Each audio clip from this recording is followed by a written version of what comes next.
AVT premium വനിതാ രത്നത്തിൽ ഈ ആഴ്ച മലയാളത്തിലെ പ്രമുഖരായ ചില കഥാകൃത്തുക്കളുടെ കഥകളെ ആസ്പദമാക്കിയുള്ള നാടക രൂപമാണ്. ഇതിൻ്റെ ഒരു പ്രത്യേകത എന്ന് പറയുന്നത് നമ്മുടെ കണ്ടസ്റ്റൻസ് തന്നെയാണ് കഥകൾ തിരഞ്ഞെടുത്തിരിക്കുന്നത്. അവർ തന്നെയാണ് ഇതിലെ കാസ്റ്റിംഗ് നടത്തിയിരിക്കുന്നത്. ഏത് കഥാപാത്രങ്ങളായി ഏതൊക്കെയുള്ള സുഹൃത്തുക്കളാണ് അഭിനയിക്കേണ്ടത്, അതുപോലെ ഇതിൻ്റെ ഒരു സംവിധാന രംഗത്തേക്കുള്ള ഒരു അറ്റംപ്റ്റ് കൂടിയാണ് ഈ ഒരു ശ്രമത്തിലൂടെ നമ്മുടെ കണ്ടസ്റ്റൻസ് AVT പ്രീമിയം വനിതാ രത്നത്തിലൂടെ ശ്രമിക്കുന്നത്. സ്വാഗതം ചെയ്യുന്നു റീന മച്ചാൻ on the stage. You are watching AVT premium വനിതാ രത്നം. ഏത് പാർട്ടിയാണ്? പഴയ കോൺഗ്രസ്. പഴയ കോൺഗ്രസ്. ഇപ്പൊ പല കോൺഗ്രസ് ഉള്ളതുകൊണ്ട് ഏതാ അറിയുന്നില്ല. അതായത് ഇന്ത്യൻ നാഷണൽ കോൺഗ്രസ് തുടക്കത്തിലുള്ള അല്ലേ? യഥാർത്ഥ കോൺഗ്രസ്സുകാരൻ. യഥാർത്ഥ കോൺഗ്രസ് എന്ന് വേണമെങ്കിൽ പറയാം. ഈ കോൺഗ്രസ്സുകാരൻ്റെ കൂടെയുള്ള 3 പേരാരാ? അൾട്രാ മോഡേൺ ആയിട്ടുള്ള 3 പേര്, ഒരു പഴയ കോൺഗ്രസും പുതിയ 3 ചെറുപ്പക്കാരികളും. എന്താ എൻ്റെ കുട്ടികളല്ലേ, അവരുടെ ഡ്രസ്സിങ്ങിനെ കുറിച്ച് അവരെന്നെ പറയട്ടെ. മുത്തശ്ശൻ എത്ര വയസ്സായി? 84. ഫ്രണ്ട്സിനോ? 18. റീന, ഏത് കഥയാണ് എടുത്തിരിക്കുന്നത്? ആരുടെ കഥയാണ്? ശ്രീമതി മാധവിക്കുട്ടിയുടെ മുത്തച്ഛനും പരിചാരകനും. നല്ല പരിചാരകർ. ഇഷ്ടമായ ജ്യോതി? തീർച്ചയായും. എന്താ തുടക്കത്തിൽ പറയുന്നതിനേക്കാൾ നല്ലത് ഒടുക്കത്തിൽ പറയുന്നത്. എങ്ങനെയാണ് മാധവിക്കുട്ടിയിൽ ലാൻഡ് ചെയ്ത്? ഒരുപാട് കഥകളൊക്കെ അന്വേഷിച്ച് നടന്നിട്ടാണോ അതോ നേരത്തെ? ഒരുപാടൊന്നും അന്വേഷിച്ചില്ല, എനിക്ക് സുഖമില്ലായിരുന്നു, അപ്പോൾ അധികം അന്വേഷിക്കാൻ നിന്നില്ല. മാധവിക്കുട്ടിയെങ്കിൽ മാധവിക്കുട്ടി എന്ന് വിചാരിച്ചു. ഒന്ന് ഇന്റർഫിയർ ചെയ്യട്ടെ. ഈ മുത്തശ്ശന് ഒരു കൈ ഇല്ലാത്ത ആളാണോ? എന്താണ്, എങ്ങനത്തെയാണ്? എന്താ കഥ മുഴുവൻ പറയണ്ട. What's message in your story? Message പറയാൻ പോവാണ്. ചെയ്ത് കാണിച്ചു തരാം അത്രേ ഉള്ളൂ എന്നാണ്. All the best. Thank you. മുത്തശ്ശ, ഓ എന്താ മോളെ, പരിചാരകരെ ഇഷ്ടമായി കേട്ടോ. അതാണ് മുത്തശ്ശനെ നിലനിൽപ്പ്. പരിചാരകരെ കണ്ടിട്ട് നമ്മുടെ ടെക്സ്റ്റൈൽ ഷോപ്പിലൊക്കെ മറ്റേ ഡ്രസ് ചെയ്ത് ഫ്രണ്ട് ഓൾ ദി ബെസ്റ്റ്. നല്ല കുട്ടികളാട്ടോ. അതെയോ? Very neat. All the best. All the best. അപ്പോൾ ഓൾ ദി ബെസ്റ്റ് മുത്തച്ഛ. Thank you. Okay, thank you. നമസ്കാരം, ഞാൻ റീന. ഞാനിവിടെ ഒരു കഥ പറയാൻ വന്നതാണ്. കഥ എൻ്റെ കഥയല്ല, ശ്രീമതി മാധവിക്കുട്ടിയുടെ കഥയാണ് ഞാൻ പറയാൻ പോകുന്നത്. കഥ പറയണമെന്ന് പറഞ്ഞ് അവിടെ ഒരു ആവിഷ്കാരം വേണമെന്നൊക്കെ പറയുമ്പോൾ എനിക്ക് ആദ്യം മനസ്സിൽ തോന്നിയത് വാർദ്ധക്യകാലത്ത് നമ്മുടെ ഇടയിൽ കണ്ടുവരുന്ന ഒന്നാണ് മാതാപിതാക്കൾ ഒറ്റപ്പെടൽ. ആ മാതാപിതാക്കൾക്ക് വേണ്ടിയാണ് ഞാനിത് സമർപ്പിക്കുന്നത്. ശ്രീമതി മാധവിക്കുട്ടി പറയുന്നത്, വിദേശത്ത് പഠിച്ച് വിദേശത്ത് വളർന്ന് വിദേശത്തിന് സെറ്റിലായ കുറേ മക്കളും അവരവരുടെ അച്ഛന് പണം കൊടുത്ത് അവരെ ഒരു വൃദ്ധസദനത്തിൽ അവരെ ആക്കിയില്ല. ഈ മുത്തച്ഛനെ അവരച്ഛനാവാം മുത്തശ്ശനാവാം, അവരെ ആക്കുന്നില്ല. എന്നാൽ തങ്ങളുടെ വീടന്നെ, അദ്ദേഹത്തിൻ്റെ വീടന്നെ അവരൊരു വൃദ്ധസദനമാക്കുകയാണ്. പണം കൊണ്ട് അവരെ അദ്ദേഹത്തെ പരിചരിക്കാൻ നല്ല 3 പരിചാരകരെയും നിർത്തി അവിടെ തന്നെയാണ് അദ്ദേഹത്തിൻ്റെ വൃദ്ധസദനം ഒരുക്കിയിരുന്നത്.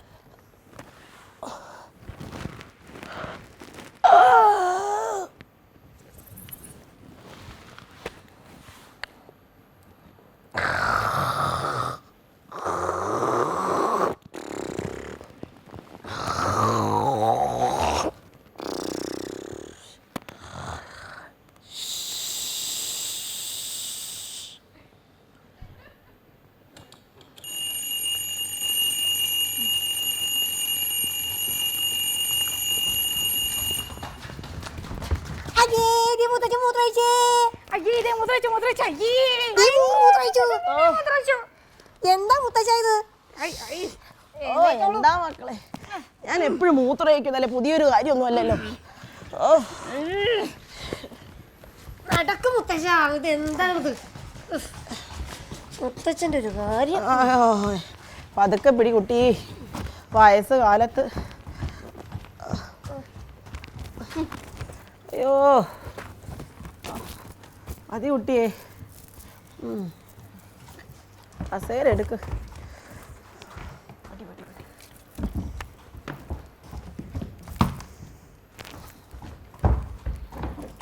വയസ്സൊന്നുമില്ല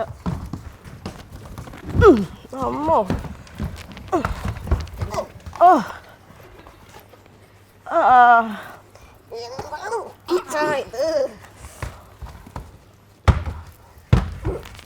എൻ്റെ കുട്ടിയെ കാലും പോയി ഷൂസും പോയി.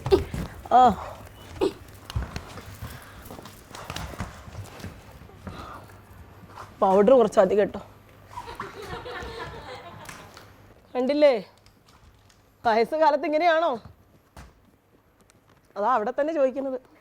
എൻ്റെ ഒരു സുഖം കണ്ടില്ലേ, 3 പരിചാരകരാ എൻ്റെ കൂടെ. എന്താ ഒരു സുഖം. ഇവർ ബീറാന്ന് പറഞ്ഞ് മറ്റേ സാധനം ഒഴിച്ചു തരും. ഏത്? ജീരകവെള്ളം. അതും കുടിച്ച് ഞാൻ ബിയറാന്ന് വിചാരിച്ചിങ്ങനെ ഇരിക്കും. മക്കൾ ഓർഡറാ ബിയർ കുടിപ്പിക്കരുത്. നമുക്കൊരു കാലം ഉണ്ടായിരുന്നു, എന്തൊരു സുഖമായിരുന്നു ആ കാലഘട്ടമൊക്കെ. ഇപ്പം മക്കളെ പഠിപ്പിച്ച് മക്കളങ്ങ് ദൂരെ. ഇപ്പം ഇവരാണ് എൻ്റെ കൂടപ്പിറപ്പ് എല്ലാം. ഞാനിങ്ങനെ ഇരുന്ന് വെറുതെ ഒന്ന് വിചാരിച്ചാൽ മതി, ഒന്നിങ്ങനെ ഇങ്ങനെ തല ഇങ്ങോട്ട് ചൊറിയാന്ന് വിചാരിച്ചാ എൻ്റെ അമ്മ എന്താ മക്കളെ കാണിക്കുന്ന. എൻ്റെ അമ്മ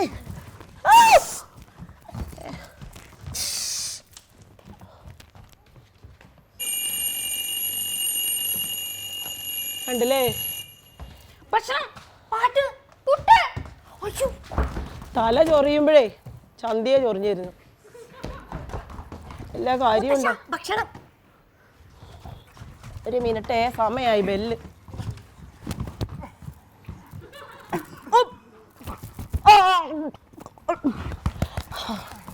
അയ്യോ, കഴിഞ്ഞു ഇന്നത്തെ ഭക്ഷണം. എൻ്റെ മക്കളെ, ഇതാണ് ഭക്ഷണത്തിൻ്റെ കാര്യം. ഭക്ഷണം കഴിഞ്ഞ് കഴിയുമ്പോൾ ഒരു ക്ഷീണം അധികം, തളർച്ച ബാധിക്കുക. ക്ഷീണം കൂടിയിട്ട് ഒരു രക്ഷയില്ല. സുഖം. 3 ആളുണ്ടല്ലോ കൂട്ടെ. എൻ്റെ അമ്മേ, പരമസുഖം തന്നെയാണ്, പറഞ്ഞിട്ട് കാര്യമില്ല.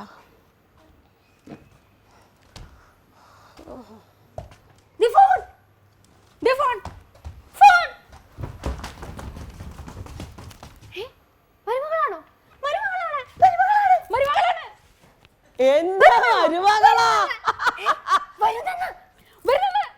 അവള് വരുന്നുണ്ട്. കണ്ടില്ലേടി ചൂലുകളെ, ഇവര് പറയും എനിക്ക് ആരുമില്ല, മുത്തശ്ശൻ ഒറ്റയ്ക്കാണ്, ഞങ്ങൾ മാത്രമേ ഉള്ളൂ മുത്തശ്ശന്. നടക്കില്ല. എൻ്റെ മരുമകൾ വരുന്നുണ്ട്. അവളങ്ങ് കായനിടയിലാണ്.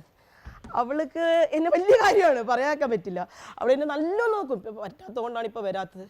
പിന്നെ അവളെ മക്കളും, ഓ എന്ത് രസമായിരിക്കും. എന്നെ കൊണ്ടുപോകാൻ വരികയാണല്ലേ. അവിടെ പോയാലോ പറയേണ്ട കാര്യമില്ലല്ലോ, നല്ല ചെത്തു മദാമ്മമാരൊക്കെ ഉണ്ടല്ലോ. നമുക്കിപ്പോഴും ചെറുപ്പാ. എന്താ? അതെ, ആ ചെറുപ്പത്തിൽ നല്ലൊരു ഡാൻസ് ഒക്കെ ആവാം. അപ്പോൾ ആ പാട്ട് വെക്കട്ടെ. बार बार देखो, 1000 बार देखो, देखने की चीज है हमारा दिल रुबाता ली ताली ताली। बार बार देखो, 1000 बार देखो, देखने की चीज है हमारा दिल रुबाता ली हो ताली हो ताली हो।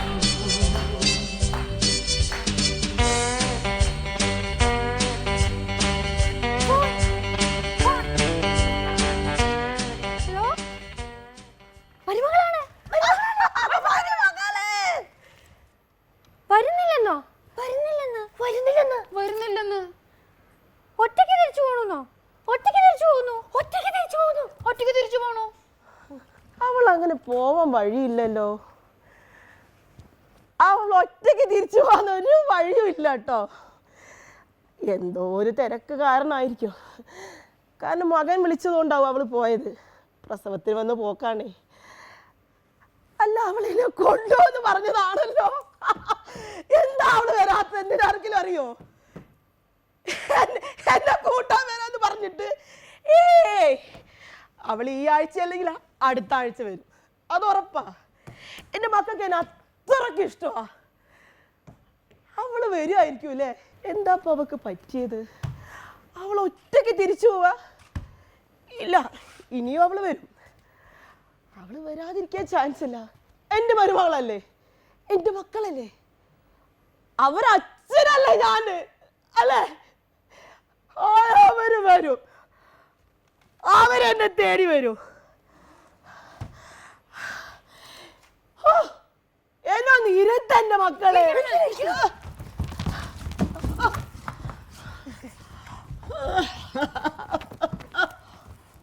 ആയോ ദൈവമേ. മുത്തച്ഛൻ എനിക്ക് കഞ്ഞിയും പയറും വാങ്ങി തന്നാ മതി. മുത്തച്ഛൻ എന്റെ കൂടെ പോര്. അതിന് നിന്റെ കൂടെ മുത്തച്ഛൻ എന്തിനാ പോരുന്നേ? മുത്തച്ഛനെ ഞാൻ കൊണ്ടുപോയിക്കോളാം. മുത്തച്ഛൻ എനിക്ക് 1 സെന്റ് ഭൂമി മേടിച്ചെന്നാ മതി. 1 ലക്ഷം രൂപ തരുമോ? മുത്തച്ഛൻ എനിക്കൊരു പുരയിടം തന്നാ മതി. ഇവരുടെ കൂടെ ഒന്നും വേണ്ട. മുത്തച്ഛനെ ഞാൻ കൊണ്ടുപോവാ. ഞാൻ കൊണ്ടുപോകും മുത്തച്ഛനെ. എന്റെ ദൈവമേ.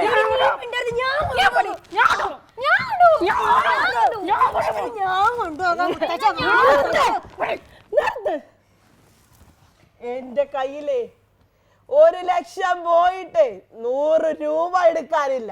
ഒറ്റ പൈസ എടുക്കാനില്ല. ഞാനേ